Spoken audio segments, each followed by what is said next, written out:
നമസ്കാരം. മെട്രോ മാറ്റിനിയിലേക്ക് സ്വാഗതം. മോഹൻലാലിന്റെ അമ്മ ശാന്തകുമാരി മരിച്ചിട്ട് ദിവസങ്ങൾ പിന്നിടുന്നു. അച്ഛനെയും ജ്യേഷ്ഠനെയും നഷ്ടപ്പെട്ട ശേഷം മോഹൻലാലിന്റെ ലോകം അമ്മ ശാന്തകുമാരിയായിരുന്നു. ആദ്യം താരത്തിന് നഷ്ടപ്പെട്ടത് സഹോദരൻ പ്യാരിലാലിനെയായിരുന്നു. മോഹൻലാൽ എന്ന മഹാപ്രതിഭ തനിക്കുള്ളിൽ ഏറ്റവും മൂല്യമുള്ള സ്വത്തായി കരുതുന്നതും സ്നേഹിക്കുന്നതും അമ്മ ശാന്തകുമാരിയെയാണ്. തൻ്റെ വിജയങ്ങളുടെയെല്ലാം പിന്നിൽ അമ്മ ശാന്തകുമാരിയുടെ സ്നേഹവും അനുഗ്രഹവുമാണെന്ന് മോഹൻലാൽ പലപ്പോഴും പറഞ്ഞിട്ടുണ്ട്. മോഹൻലാലിന് അമ്മയോടുള്ള സ്നേഹം സഹപ്രവർത്തകർക്ക് അറിയാവുന്നതാണ്. പക്ഷാഘാതം വന്ന് അമ്മ കിടപ്പിലായപ്പോൾ വലിയ ദുഃഖത്തിലായിരുന്നു മോഹൻലാൽ. അമ്മയുടെ നിഴലിലായിരുന്നു കുട്ടിക്കാലത്ത് മോഹൻലാൽ. അമ്മയുടെ വാത്സല്യത്തെക്കുറിച്ച് സംസാരിക്കുമ്പോൾ ചിലപ്പോഴൊക്കെ മോഹൻലാലിന്റെ കണ്ണ് നിറഞ്ഞിട്ടുണ്ട്. ഇക്കഴിഞ്ഞ ഡിസംബറിലാണ് അമ്മ ശാന്തകുമാരി താരത്തെ വിട്ടുപോയത്. അമ്മയായി എല്ലാമായി കുറച്ചു വർഷങ്ങളായി ലാലിനൊപ്പം ഉണ്ടായിരുന്നത്. അമ്മ അസുഖബാധിതയായപ്പോൾ മുതൽ ആ അവസ്ഥ നടനെ വേദനിപ്പിച്ചിരുന്നു. എത്ര തിരക്കുണ്ടെങ്കിലും കുടുംബസമേതം എത്തി അമ്മയ്ക്കൊപ്പം സമയം ചിലവഴിക്കാറുണ്ടായിരുന്നു താരം. ഇപ്പോഴിതാ അമ്മയുടെ വേർപാടിനെക്കുറിച്ചും മക്കളെക്കുറിച്ചും ദൈവവിശ്വാസത്തെക്കുറിച്ചുമെല്ലാം മനസ്സ് തുറക്കുകയാണ് താരം. അച്ഛൻ, അമ്മ, സഹോദരൻ ഇവരെല്ലാം വിട്ടുപോകുമ്പോൾ ഒറ്റയ്ക്കായി പോയ ഒരു കുഞ്ഞിന്റെ മാനസികാവസ്ഥ അനുഭവിക്കുന്നുണ്ടോ എന്ന ചോദ്യത്തിനായിരുന്നു ആദ്യം നടൻ മറുപടി നൽകിയത്. അവരെല്ലാം വിട പറഞ്ഞതിൽ അതിയായ ദുഃഖമുണ്ട്. ഒറ്റപ്പെട്ടു പോയതായി തോന്നിയിട്ടില്ല. കാരണം അത് പ്രപഞ്ച നിയമമാണ്. ഇത് എൻ്റെ മാത്രം അനുഭവമല്ല. എത്രയോ പേർ ഇതിനേക്കാൾ ദുഃഖകരമായ അവസ്ഥയിൽ ജീവിക്കുന്നു. അച്ഛനും അമ്മയും സഹോദരനും ഒന്നും എന്നെ വിട്ടുപോയതായി പലപ്പോഴും തോന്നാറില്ല. കണ്ണടച്ചാൽ ഉള്ളിൽ അവരുണ്ട്. തൊടാനോ കാണാനോ പറ്റുന്നില്ല എന്ന് മാത്രം മോഹൻലാൽ പറഞ്ഞു. മക്കളായ പ്രണവിൻ്റെയും വിസ്മയയുടെയും വ്യത്യസ്തമായ ജീവിത രീതിയെക്കുറിച്ചും താരം സംസാരിച്ചിരുന്നു. അപ്പുവും മായയും ആ പ്രായത്തിലുള്ളവരിൽ നിന്ന് ഭിന്നരായി ജീവിക്കുന്നതിനെക്കുറിച്ചും അവരുടെ കാഴ്ചപ്പാടുകളെക്കുറിച്ചും പറഞ്ഞാൽ എനിക്കാണ് അവർ കുട്ടികൾ. അവരെ സംബന്ധിച്ചിടത്തോളം അവർ മുതിർന്നവരാണ്. സ്വയം തീരുമാനങ്ങൾ എടുക്കാൻ പ്രാപ്തിയുള്ളവർ. വ്യത്യസ്തമായ ജീവിതങ്ങൾക്ക് എപ്പോഴും ഒരു ഭംഗിയുണ്ടാകും. അവർ സ്വതന്ത്രരായും വ്യത്യസ്തമായും ജീവിക്കുന്നതിൽ അച്ഛനെന്ന നിലയിൽ ഞാൻ സന്തോഷവാനാണ്, സംതൃപ്തനും. അപ്പവും മായയും നിശബ്ദരായി സാധാരണക്കാരായി ജീവിക്കാൻ ഇഷ്ടപ്പെടുന്നവരാണ്. ആ സുഖം അവർ അനുഭവിക്കട്ടെ. അതിൽ നന്മയും ഉണ്ടെന്നാണ് നടൻ പറഞ്ഞത്.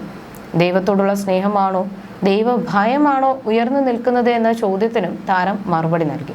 ദൈവത്തെ എനിക്ക് ഭയമില്ല, പ്രേമമാണ്, സപ്രേമരൂപ എന്നാണ് പറയാറുള്ളത്.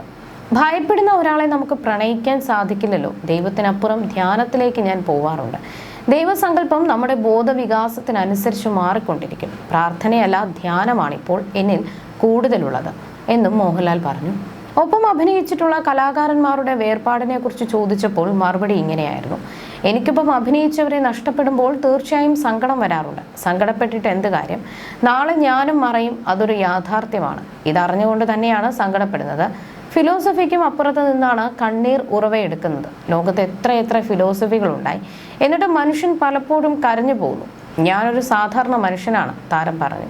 അതേസമയം അച്ഛൻ്റെയും ചേട്ടൻ്റെയും പാത പിന്തുടർന്ന് മകൾ വിസ്മയും സിനിമയിൽ അരങ്ങേറി കഴിഞ്ഞു. ജൂഡ് ആന്റണി ജോസഫ് സംവിധാനം ചെയ്യുന്ന തുടക്കം എന്ന സിനിമയിലൂടെയാണ് താരപുത്ര അഭിനയത്തിലേക്ക് അരങ്ങേറുന്നത്. വിസ്മയ്ക്കൊപ്പം മറ്റൊരു പ്രധാന വേഷം ചെയ്യുന്നത് ആന്റണി പെരുമ്പാവൂരിന്റെ മകൻ ആശിഷ് ആന്റണിയാണ്. ഈ സിനിമയുടെ ചിത്രീകരണത്തിനിടെയായിരുന്നു മോഹൻലാലിന്റെ മാതാവിന്റെ മരണം. ഒരു ക്ലീൻ ഫാമിലി ത്രില്ലർ സിനിമയെന്ന് മാത്രമാണ് ചിത്രത്തെക്കുറിച്ച് പറഞ്ഞിട്ടുള്ളത്. പ്രണവ് അവസാനം പ്രത്യക്ഷപ്പെട്ടത് ഡിയസ് ഇറ എന്ന സിനിമയിലാണ്. കഴിഞ്ഞ ദിവസമായിരുന്നു മോഹൻലാലിന്റെയും സുചിത്രയുടെയും 38ാം വിവാഹ വാർഷികം. പതിവ് പോലെ ഹൃദ്യമായ ഒരു കുറിപ്പിലൂടെ പ്രിയതമയ്ക്കൊപ്പമുള്ള സന്തോഷം ലാലേട്ടൻ ആരാധകരുമായി പങ്കുവച്ചത് വൈറലായി. മലയാളത്തിന്റെ പ്രിയ താരത്തിന്റെ പോസ്റ്റിന് താഴെ സിനിമാ മേഖലയിലെ സഹപ്രവർത്തകരും ആരാധകരും ആശംസകളുമായി എത്തിക്കൊണ്ടിരിക്കുകയാണ്. മലയാളത്തിന്റെ മാതൃകാ ദമ്പതികൾക്ക് വിവാഹ വാർഷിക ആശംസകൾ എന്നാണ് ആരാധകരുടെ കമന്റുകൾ. 38 ആണ്ടുകളുടെ സ്നേഹയാത്ര ഇന്നും ഓരോ നിമിഷവും ഒരു പുതിയ തുടക്കം പോലെ സുന്ദരം എന്നാണ് സുചിത്രയ്ക്കൊപ്പമുള്ള ചിത്രം പങ്കുവച്ചുകൊണ്ട് മോഹൻലാൽ സോഷ്യൽ മീഡിയയിൽ കുറിച്ചത്. ഒരു ബോട്ടിൽ ഇരുവരും ചേർന്ന് നിൽക്കുന്ന മനോഹരമായ ചിത്രമാണ് താരം പോസ്റ്റ് ചെയ്തിരിക്കുന്നത്. 10 നീണ്ട ദാമ്പത്യത്തെ ഒരു തുടക്കം പോലെ എന്ന് വിശേഷിപ്പിച്ച താരത്തിന് വരികൾ ഇതിനോടകം വൈറലായി കഴിഞ്ഞു. 1988 ഏപ്രിൽ 28 മോഹൻലാലിന്റെയും സുചിത്രയുടെയും വിവാഹം. തമിഴിലെ പ്രശസ്ത നിർമ്മാതാവ് കെ ബാലാജിയുടെ മകളാണ് സുചിത്ര. മോഹൻലാലിന്റെ കരിയറിലെ വലിയ വിജയങ്ങളിലും പ്രതിസന്ധികളിലും കരുത്തായി സുചിത്ര എന്നും കൂടെ ഉണ്ടായിരുന്നു. ഇപ്പോൾ ഇരുവരും അമേരിക്കയിലാണുള്ളത്. അതേസമയം മോഹൻലാൽ, മമ്മൂട്ടി എന്നീ രണ്ട് സൂപ്പർ താരങ്ങൾ ഒരുമിച്ചെത്തുന്ന മഹേഷ് നാരായണൻ ചിത്രമാണ് പാട്രിയറ്റ്. ഇതിനിടെ FFK general secretary V Unnikrishnan പങ്കുവച്ച കുറിപ്പും സോഷ്യൽ മീഡിയയിൽ ശ്രദ്ധ നേടുകയാണ്. പാട്രിയറ്റിന്റെ ബഡ്ജറ്റ് ഇദ്ദേഹം പരാമർശിക്കുന്നുണ്ട്. മഹേഷും ആൻഡോയും ഈ സിനിമയെക്കുറിച്ച് സംസാരിക്കാൻ ശ്രീ മോഹൻലാലിനെ സമീപിച്ച ദിവസം ഞാൻ ഓർക്കുന്നു. മഹേഷിന്റെ വലിയൊരു സ്വപ്നത്തിന്റെ കൂടെ എത്ര ദൃഢതയോടെയാണ് ആൻഡോ ആ ദിവസം മുതൽ നിന്നത് എന്നുള്ളത് എനിക്ക് ബോധ്യമുള്ള കാര്യമാണ്. മലയാള സിനിമയുടെ വാണിജ്യ സമവാക്യങ്ങളെ മാത്രമല്ല സാങ്കല്പിക അതിർത്തികളെയും പൊളിച്ചെഴുതാൻ ഇത്തരം ധീരമായ ശ്രമങ്ങൾക്ക് കഴിയും. മുൻപ് എമ്പുരാനിലൂടെ ആന്റണി പെരുമ്പാവൂർ നടത്തിയതും ഇങ്ങനെയുള്ള ധീരമായ ഒരു വഴിമാറി നടക്കലായിരുന്നു. നമ്മുടെ കാലത്ത് സ്വകാര്യത എന്തൊരു മിത്താണെന്ന സത്യം തൻ്റെ കലയിലൂടെ ശക്തമായി പറയാനാണ് ഈ സിനിമയിലൂടെ മഹേഷ് നാരായണൻ ശ്രമിക്കുന്നത്. സമകാലികത ആവശ്യപ്പെടുന്ന ഒരു ഇടപെടൽ രാഷ്ട്രീയമുണ്ട് ഈ സിനിമയ്ക്ക്. തീർച്ചയായും ഒരു മികച്ച കാഴ്ച അനുഭവമായിരിക്കും പാട്രിയറ്റ്. ഒരു ചലച്ചിത്രകാരൻ കണ്ട വലിയ സ്വപ്നത്തെ സാധ്യതയിലേക്ക് പരിവർത്തിച്ച ആൻഡ്രൂ ജോസഫിന് എല്ലാ ഭാവുകങ്ങളും നേരുന്നു. ഒപ്പം നമ്മുടെ കാഴ്ച അനുഭവത്തിന്റെ അതിരുകളെ വികസിപ്പിക്കും വിധം ഒരു സിനിമ വിഭാവന ചെയ്ത മഹേഷിനും അദ്ദേഹത്തിന്റെ കൂടെ പ്രവർത്തിച്ച മറ്റ് സാങ്കേതിക പ്രവർത്തകർക്കും തൊഴിലാളികൾക്കും വിജയം ആശംസിക്കുന്നു.